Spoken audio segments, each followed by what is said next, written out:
Assalamualaikum dan selamat sejahtera. Menghadap Seri Paduka Baginda Yang di-Pertuan Agong Al-Muttasimu Billahi Muhibbuddin Tuanku Al-Haj Abdul Halim Muazzam Shah, Ibni Almarhum Sultan Baldi Shah dan Seri Paduka Baginda Raja Permaisuri Agong Tuanku Hajah Haminah. Ampun Tuanku. Patik bagi pihak majlis dengan penuh takzimnya menjunjung kasih setinggi-tingginya di atas perkenan Seri Paduka Baginda Tuanku berdua berangkat menyaksikan persembahan Raja dan Rakyat berpisah tiada pada malam ini. Ampun Tuanku. Patik merafak sembah mohon perkenan Seri Paduka Baginda Tuanku untuk Patik memulakan acara dan mengalu-alukan div-div kenamaan yang lain. Ampun Tuanku, menjunjung kasih Tuanku.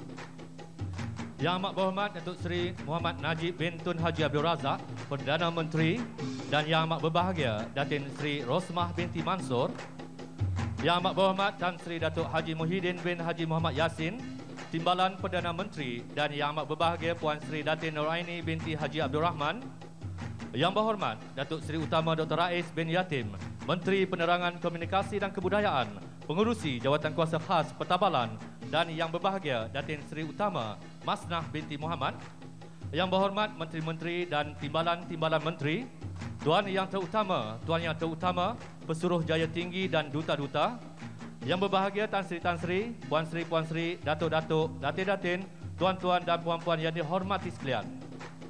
Selamat datang ke persembahan Raja dan Rakyat berpisah tiada sempena bertabalan Seri Paduka Baginda Yang di-Pertuan Agong ke-14.